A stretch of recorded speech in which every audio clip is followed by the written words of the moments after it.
Badan Kesehatan Dunia atau WHO mengeluarkan pedoman bagi para ibu agar tetap aman menyusui bayi mereka selama pandemi COVID-19. Dalam pedoman tersebut, ibu menyusui yang positif terinfeksi COVID-19 pun masih dapat memberikan ASI untuk bayinya. Dan untuk menjaga agar bayi tidak terpapar virus corona perlu adanya protokol khusus kesehatan yang diterapkan para ibu saat hendak menyusui anak-anak mereka. Organisasi Kesehatan Dunia WHO mengeluarkan pedoman menyusui bagi ibu yang terinfeksi COVID-19. Sampai saat ini memang belum ada penelitian atau laporan yang menyatakan bahwa COVID-19 dapat menular melalui ASI. Sehingga ibu yang terinfeksi COVID-19 masih diperbolehkan menyusui bayinya. Meskipun begitu, risiko penularan tetap ada sehingga ibu menyusui disarankan untuk menggunakan masker, mencuci tangan, serta lebih menjaga kebersihan sebagai bentuk pencegahan. Bagi ibu yang memberikan ASI perah untuk bayinya, kebersihan pompa ASI dan botol susu juga perlu diperhatikan. Ibu menyusui perlu mendapat dukungan dari keluarga dan orang-orang di sekitarnya. Usahakan untuk tetap memberikan ASI pada bayi karena ASI merupakan sumber nutrisi terbaik bagi bayi dan dapat meningkatkan daya tahan tubuhnya.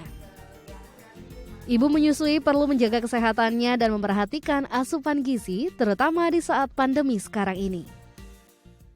Lalu apa saja protokol kesehatan yang harus diterapkan oleh para ibu saat menyusui anak mereka? Kita telah terhubung dengan Dr. Milawati selaku Wakil Ketua Sentra Laktasi Indonesia melalui sambungan Skype. Selamat pagi, Dr. Milawati. Selamat pagi, Mas. Dok, kita tahu sebetulnya ada himbauan dari WHO bahkan untuk ibu yang positif terkena COVID-19 masih boleh menyusui anak mereka. Sebetulnya seperti apa sih dok protokol-protokol yang harus diperhatikan oleh para ibu khususnya di Indonesia saat mereka ingin menyusui anak mereka? Oke, baik, saya cerita sebentar ya. Jadi saya ceritain dulu yang positif ya. Jadi untuk yang positif, dengan ibu yang positif dan dengan status PDP, ini disarankan untuk dirawat terpisah. Tentunya ini juga dengan persetujuan ibu ya. Kemudian untuk ibu yang melahirkan otomatis juga tidak dilakukan IMD. Nah, gimana bayinya minum atau nyusu? Bayinya bisa diberikan ASI perah ya. Terus kemudian ibu juga mempraktekkan higienis kebersihan kebersihan respirasi.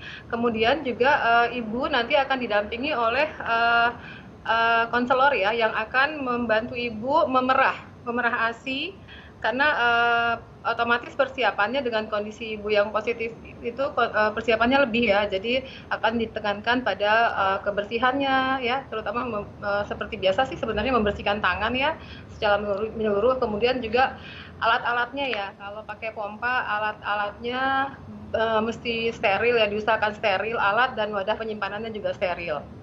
Baik, Gitu. berarti intinya dokter bahwa ibu yang sudah atau sehabis melahirkan tidak boleh melakukan IMD kalau dia ternyata positif ya dok? Ya betul, tidak melakukan IMD kalau dia Dan positif. tidak boleh langsung menyusui karena memang harus melakukan ASI perah? Iya betul, yang disarankan adalah ASI perah. Oke. Ya. Lantas dok, bagaimana dengan kondisi imun si ibu? Apakah juga mempengaruhi produksi air susunya nanti? Kalau produksi air susu tidak ya, karena memang penyakit ini tidak tidak mengganggu, tidak menghalangi produksi ASI. Jadi sebenarnya produksi ASI tetap ada. Yang penting adalah ASInya dikeluarkan, gitu. Sehingga ASI tetap ada. Untuk dikeluarkannya dalam hal ini untuk ibu bisa dengan diperah. Oke. Sekalipun sudah ada himbauan dari WHO bahwa boleh untuk menyusui anak, sekalipun misal si ibunya terkena positif, tapi masih ada keraguan di masyarakat kita nih, dokter. Beberapa masyarakat justru khawatir gitu. Apakah bisa COVID ini menular melalui ASI yang mereka berikan kepada bayi? Bagaimana menjelaskan itu, dok? Nah, sampai saat ini memang sudah ada penelitian ya. Penelitiannya itu diambil dari ibu yang positif COVID-19 dan ASI-nya diambil, diperiksa, ternyata tidak ditemukan adanya virus COVID-19 di dalam ASI tersebut. Jadi aman untuk ibu yang mau tetap menyusui. Dok, kenapa bayi tidak boleh menyusui langsung dengan ibunya, dok? eh, tidak boleh menyusui langsung, ini sih memang protokol ya. Secara kita mesti punya aturan untuk ibu yang positif dan kemudian juga punya gejala yang berat. Jadi untuk menjaga, walaupun nanti ibunya memang disarankan untuk pakai masker segala, tapi tetap protokolnya adalah seperti itu, tidak menyusui. Kemudian sambil ibunya dilakukan swab test. Nanti setelah swab testnya negatif, ibu dan bayi bisa menyusui langsung kepada ibu. Oke, untuk bayi yang katakan baru usia 3 bulan atau di bawah 6 bulan begitu kan, dia langsung harus menggunakan susu perah dari ibunya begitu ya. Ada treatment khusus kah atau penyesuaian agar nanti ketika melakukan proses penyusuan secara normal, bayi itu tidak katakan tidak trauma atau tidak kaget kembali? Atau mungkin istilahnya bingung puting Iya, gitu ya, bingung Dok? puting ya istilahnya ya. Nah, jadi kan nanti katakanlah bayinya akan mendapatkan ASI perah ya. Jadi nanti pemberiannya yang disiasati di sini. Nanti ASI akan diberikan pakai cangkir ya, atau cangkir dan sejenisnya, sehingga ketika nanti bayi ketemu dengan ibu langsung, dia akan bisa menyusui seperti biasa lagi. Oke, langkah-langkah saja yang perlu ibu ketahui saat memberikan sapi perah, maksud saya ASI perah kepada anaknya, baik itu mungkin sanitasinya atau higienisnya gitu loh, Dok. Jadi kalau ini ya, jadi saya akan bicara soal cara proses sampai penyimpanannya ya. Jadi Iya. seperti biasa, kebersihan, cuci tangan secara menyeluruh. Kalau di rumah sih kita biasakan pakai sabun aja dengan air ya. Terus disterilkan semuanya. Kalau pakai pompa disterilkan, wadahnya juga disterilkan. Terus kemudian setelah itu nanti disimpan, wadahnya ditutup. Nah, kalau mau dikasih langsung ke bayi, itu bisa di luar aja, tapi jangan kena matahari langsung. Ditaruh di meja gitu, itu bisa tahan di luar 3 sampai 4 jam. Kemudian kalau misalnya ibunya dirawat, gimana? Ya, silakan dokter. Nah, jadi kalau misalnya ibunya dengan dirawat nih katakanlah, ASI perahnya itu bisa dikirim pakai ice pack. Nah, ice pack ini, dalam ice pack ini ASI bisa bertahan sampai 24 jam.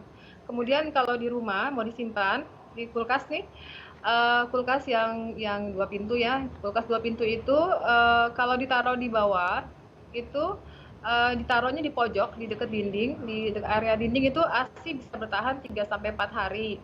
Kemudian juga kalau misalnya mau disimpan di freezer agak banyak stoknya, masukin ke freezer dengan suhu minus 18 sampai minus 20 derajat Celcius, ini malah bisa bertahan sampai 24 bulan.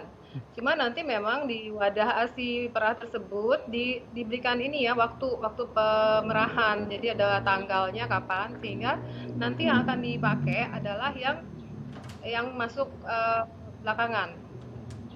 Oke, baik. Jadi jangan khawatir Terakhir. karena tadi ya penyimpanannya pun waktunya Betul. bisa sangat lama gitu. Dan tadi jangan khawatir juga akan terjadi yang namanya kebingungan Bingung puting. gitu ya untuk si bayinya ketika harus transisi lagi setelah pandemi dengan cara menyusui secara normal. Terima kasih Dr. Terima kasih, Milawati Dr. telah berbagi Milawati. inspirasi dan informasi di Halo Indonesia.